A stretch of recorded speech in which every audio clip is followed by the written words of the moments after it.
അസ്സലാമു അലൈക്കും വറഹ്മത്തുള്ളാഹി വബറകാതുഹു. എന്താണ് സമാധാനം? സമാധാനം എന്ന വാക്ക് നമ്മൾ പലപ്പോഴും ഉപയോഗിക്കുന്നു. എന്നാൽ യഥാർത്ഥത്തിൽ എന്താണ് സമാധാനം? സമാധാനമെന്നത് മനസ്സിൽ ഒരു ഭാരവുമില്ലാതെ, ഹൃദയത്തിൽ ഒരു പേടിയുമില്ലാതെ, നാളെ എന്താകും എന്ന ഭയമില്ലാതെ ഇന്നത്തെ നിമിഷം ആശ്വസിച്ചു ജീവിക്കാൻ കഴിയുന്ന അവസ്ഥയാണ്.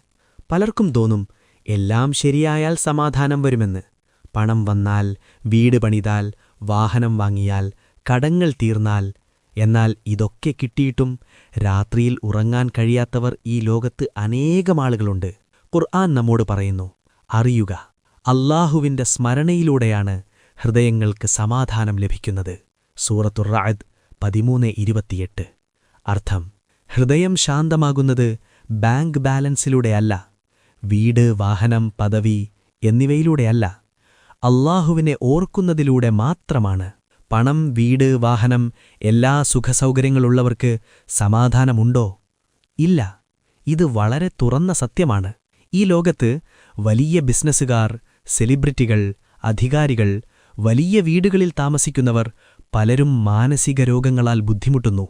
പലർക്കും ഉറക്കമില്ല, പലർക്കും പേടി, പലർക്കും ഭാവിയെക്കുറിച്ചുള്ള ഭയം, പലർക്കും ജീവിക്കാനുള്ള താൽപ്പര്യം പോലുമില്ല. കാരണമെന്താണ്? അവരുടെ ജീവിതത്തിൽ എല്ലാമുണ്ട്, പക്ഷേ അല്ലാഹുവുമായുള്ള ബന്ധം നഷ്ടപ്പെട്ടു. റസൂൽ സല്ലല്ലാഹു അലൈഹി വസല്ലം പറഞ്ഞു, അല്ലാഹു ഒരാളെ സ്നേഹിച്ചാൽ അവന്റെ ഹൃദയത്തിൽ സമാധാനമിറക്കും. സമ്പത്ത് അല്ലാഹു പരീക്ഷയ്ക്കായി കൊടുക്കും, പദവി പരീക്ഷയ്ക്കായി കൊടുക്കും, പക്ഷേ സമാധാനം അവൻ സ്നേഹിക്കുന്നവർക്കാണ് കൊടുക്കുന്നത്. സമാധാനം അല്ലാഹുവിന്റെ അടുത്തുനിന്ന് മാത്രം. സമാധാനമൊരു ഗിഫ്റ്റാണ്. അത് വാങ്ങാൻ കഴിയില്ല, മോഷ്ടിക്കാൻ കഴിയില്ല, ആർക്കും പിടിച്ചുവയ്ക്കാൻ കഴിയില്ല. അത് അല്ലാഹു നൽകണം. നബി സ്വല്ലല്ലാഹു അലൈഹി വസല്ലം തന്റെ ജീവിതത്തിൽ വളരെ കഷ്ടതകൾ അനുഭവിച്ചു. ഭക്ഷണമില്ലാത്ത ദിവസങ്ങൾ, വീട്ടിൽ തീ കത്തിക്കാത്ത മാസങ്ങൾ, ശത്രുക്കളുടെ ഭീഷണി. എന്നാലും അവരുടെ ഹൃദയം ശാന്തമായിരുന്നു. എന്തുകൊണ്ട്? കാരണം അവർ അല്ലാഹുവിനെ പൂർണ്ണമായി ആശ്രയിച്ചു. ഖുർആൻ പറയുന്നു, അല്ലാഹുവിൽ തവക്കുൽ ചെയ്യുന്നവന് അവൻ മതി. സൂറത്തു അത്തലാഖ് 6-ാം 3-ാം വാക്യം. അർത്ഥം, നീ എല്ലാം വിട്ട് അല്ലാഹുവിനെ ആശ്രയിച്ചാൽ നിനക്ക് ആവശ്യമായതെല്ലാം അവൻ തന്നെ കൈകാര്യം ചെയ്യും. നിങ്ങൾ പൂർണ്ണമായി മനസ്സ് ശാന്തമാക്കി അല്ലാഹുവിന്റെ അടുക്കൽ സംസാരിക്കുക. ഇതാണ് യഥാർത്ഥ ചികിത്സ. പുരുഷന്മാർക്ക് സാധ്യമെങ്കിൽ പള്ളിയിലിരുന്ന് സംസാരിക്കുക, ഫജറിന് ശേഷവും ഇശാക്ക് ശേഷവും. സ്ത്രീകൾക്ക് വീട്ടിലെ ഒരു ശാന്തമായ മുറിയിൽ, ആരും ശല്യം ചെയ്യാത്ത സ്ഥലത്ത് അല്ലാഹുവിനോട് സംസാരിക്കുക. അവൻ കേൾക്കുന്നു. നിങ്ങൾ ശബ്ദമുയർത്തേണ്ടതില്ല, കണ്ണീർ മതി. ഖുർആൻ പറയുന്നു, എന്റെ ദാസൻ എന്നെ വിളിക്കുമ്പോൾ ഞാൻ അവനോട് വളരെ അടുത്താണ്. സൂറത്തു ബഖറ 2-ാം 186-ാം വാക്യം. അല്ലാഹുവിനോട് പറയേണ്ട രീതി ഞാൻ പറഞ്ഞുതരാം. 1. ആരുമില്ലാത്ത നിങ്ങൾ ഒറ്റയ്ക്കുള്ള സമയം തിരഞ്ഞെടുക്കുക.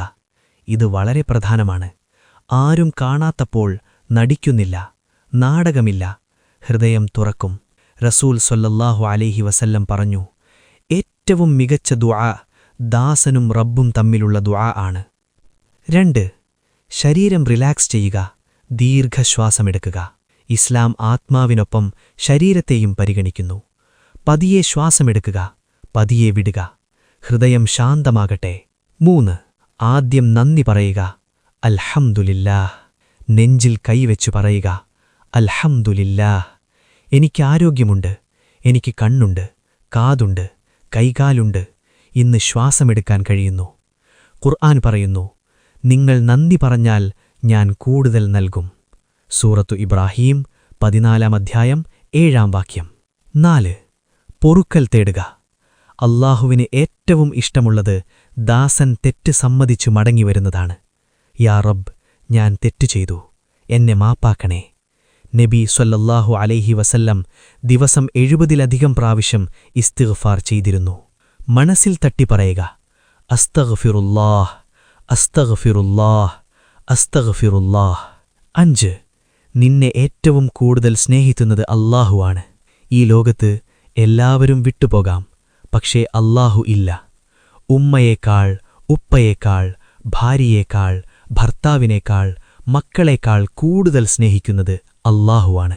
6. സ്നേഹത്തോടെ സംസാരിക്കുക. പലരും അല്ലാഹുവിനോട് സംസാരിക്കുമ്പോൾ ഭയം മാത്രം മുൻനിർത്തിയാണ് സംസാരിക്കുന്നത്. എന്നെ ശിക്ഷിക്കരുതേ, എന്റെ തെറ്റുകൾ മാപ്പാക്കണേ, എന്നെ ഉപേക്ഷിക്കരുതേ. ഇത് ശരിയാണ്, പക്ഷേ ഇത് മാത്രം പോരാ.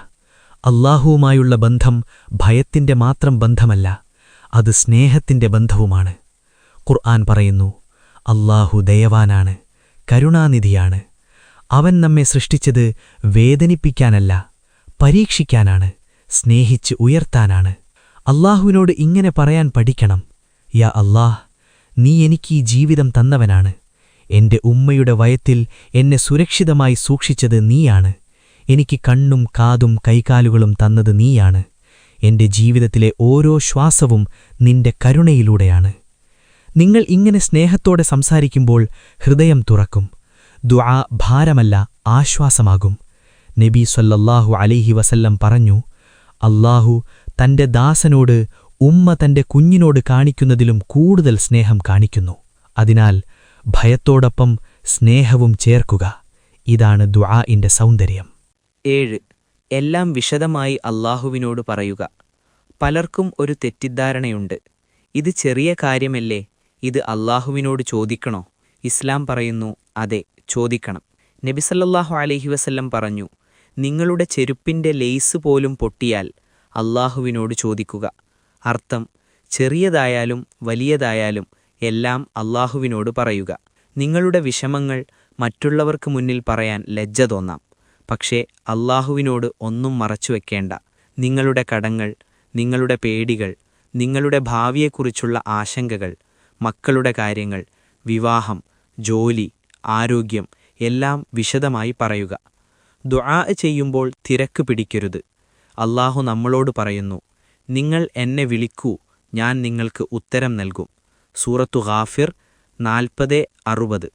പതിയെ പറയുക, ഒരൊന്നായി, ഹൃദയം ശാന്തമാകുന്നവരെ. 8. കരയാം, ലജ്ജിക്കേണ്ട. പലർക്കും തോന്നും, ഞാൻ കരയരുത്, ഞാൻ ശക്തനായിരിക്കണം. ഇത് ലോകത്തിന്റെ ചിന്തയാണ്, ഇസ്ലാമിന്റെ ചിന്തയല്ല. അല്ലാഹുവിന്റെ മുന്നിൽ കരയുന്നത് ബലഹീനതയല്ല, അത് ഏറ്റവും വലിയ ശക്തിയാണ്. നബി സല്ലല്ലാഹു അലൈഹി വസല്ലം പല സന്ദർഭങ്ങളിലും കരഞ്ഞിട്ടുണ്ട്. സഹാബികൾ കരഞ്ഞിട്ടുണ്ട്. ഹദീസിൽ പറയുന്നു, അല്ലാഹുവിന്റെ ഭയത്താൽ കണ്ണുനീർ പൊഴിക്കുന്ന കണ്ണിനെ നരകം തൊടുകയില്ല. നിങ്ങളുടെ കണ്ണീർ ദുആഇനെ ജീവിപ്പിക്കും, ഹൃദയത്തിലെ ഭാരങ്ങൾ ഇറക്കിവെക്കും. അല്ലാഹുവിന്റെ മുന്നിൽ നിങ്ങൾ നടിക്കേണ്ട, നിങ്ങൾ ശക്തനാകേണ്ട, നിങ്ങൾ സത്യമാകണം. കരയാൻ മനസ്സുണ്ടെങ്കിൽ കരയുക, അത് അല്ലാഹുവിന് ഇഷ്ടമാണ്. 9. മാതാപിതാക്കൾക്ക് വേണ്ടി ദുആ. മാതാപിതാക്കൾ ഈ ലോകത്ത് നമ്മൾക്ക് കിട്ടിയ ഏറ്റവും വലിയ അനുഗ്രഹങ്ങളിലൊന്നാണ്. അവർ ജീവിച്ചിരുന്നാലും മരണപ്പെട്ടാലും നമ്മുടെ ദുആ അവർക്ക് എത്തും. ഖുർആൻ നമ്മെ പഠിപ്പിച്ച ദുആ: എൻ്റെ റബ്ബേ, അവർ എന്നെ ബാല്യത്തിൽ പരിപാലിച്ചതുപോലെ നീ അവരോട് കരുണ കാണിക്കണേ. സൂറത്തുൽ ഇസ്രാ 17-24. മാതാപിതാക്കൾക്ക് വേണ്ടി ദുആ ചെയ്യുന്നവൻ്റെ ജീവിതത്തിൽ അല്ലാഹു ബർക്കത്ത് നൽകും. പല പ്രശ്നങ്ങൾക്കും തടസ്സങ്ങൾക്കും കാരണം മാതാപിതാക്കളുടെ അവകാശം നാം അവഗണിക്കുന്നതാകാം. അവർക്കായി ദുആ ചെയ്യാൻ മറക്കരുത്, ഇത് നിങ്ങളുടെ ജീവിതം തന്നെ മാറ്റും. 9. ഉറച്ച വിശ്വാസം. ദുആ ചെയ്യുമ്പോൾ ഏറ്റവും പ്രധാനപ്പെട്ടത് ഉറച്ച വിശ്വാസമാണ്. ഞാൻ ചോദിക്കുന്നത് നടക്കുമോ? ഇത് സാധ്യമാകുമോ? ഇങ്ങനെ സംശയത്തോടെ ചോദിച്ചാൽ ദുആഇന്റെ ശക്തി കുറയും. ഖുർആൻ പറയുന്നു, അവൻ എന്തെങ്കിലും ആഗ്രഹിച്ചാൽ ഉണ്ടാകുക എന്നു പറയും, അത് ഉണ്ടാകും. സൂറത്തു യാസീൻ 36-82. ഈ പ്രപഞ്ചം മുഴുവൻ ഒരു മണൽത്തരിയും വരെ സൃഷ്ടിച്ചവൻ നിന്റെ പ്രശ്നം പരിഹരിക്കാൻ കഴിയില്ലേ? നിങ്ങൾക്ക് അസാധ്യമെന്ന് തോന്നുന്നത് അല്ലാഹുവിന് ഒന്നുമല്ല, അവന് കഴിയാത്തത് ഒന്നുമില്ല. ദുആ ചെയ്യുമ്പോൾ ഈ ഉറച്ച വിശ്വാസം ഹൃദയത്തിലുണ്ടാകണം. 11. ബാക്കിയെല്ലാം അല്ലാഹുവിൻ്റെ മേൽ തവക്കുൽ. തവക്കുൽ എന്നത് ഒന്നും ചെയ്യാതെയിരിക്കുക എന്നല്ല. ഇസ്ലാം നമ്മോട് പറയുന്നു, നീ ശ്രമിക്കണം, നീ കഷ്ടപ്പെടണം, നീ ശ്രമത്തിൻ്റെ എല്ലാ വാതിലുകളും തുറക്കണം. അതിനുശേഷം ഫലം അല്ലാഹുവിന് വിട്ടുകൊടുക്കണം. നീ ശ്രമിച്ചു, ഇനി ആശങ്ക വേണ്ട, ഭയം വേണ്ട, ബാക്കിയെല്ലാം അല്ലാഹുവിൻ്റെ കയ്യിലാണ്. ഹസ്ബുനല്ലാഹു വനിഅമൽ വക്കീൽ, നിഅമൽ മൗല വനിഅമൻ നസീർ. ഈ ദുആ അർത്ഥം, അല്ലാഹു നമുക്ക് മതി, അവൻ എത്ര നല്ല രക്ഷകനാണ്. നല്ല യജമാനനും നല്ല സഹായിയും. ഈ ദുആ ഭയത്തിലും പ്രതിസന്ധിയിലും ഹൃദയത്തിന് ഏറ്റവും വലിയ ആശ്വാസമാണ്. എല്ലാ നിസ്കാരത്തിനു ശേഷവും കഴിയുന്നത്ര ചൊല്ലുക. യാ അല്ലാഹ്, നമ്മുടെ ഹൃദയങ്ങൾക്ക് സമാധാനം നൽകണേ, നമ്മുടെ പേടികൾ നീക്കണേ, നമ്മുടെ ദുഃഖങ്ങൾ ലഘൂകരിക്കണേ, നമ്മെ നിന്നിൽ ആശ്രയിക്കുന്നവരാക്കണേ, ഈ ലോകത്തും ആഖിറത്തിലും സമാധാനം നൽകണേ. ആമീൻ. കുറച്ചു സമയത്തിനുള്ളിൽ കൂടുതൽ അറിവ് എന്നതാണ് ഈ ചാനലിന്റെ ലക്ഷ്യം. ഈ അറിവ് എല്ലാവരിലേക്കും എത്തിക്കൂ. ഈ വീണിതനെയും കുടുംബത്തെയും നിങ്ങളുടെ ദുആയിൽ ഉൾപ്പെടുത്തുക എന്ന് അപേക്ഷിക്കുന്നു. അസ്സലാമു അലൈക്കും വറഹ്മത്തുള്ളാഹി വബറകാതുഹു.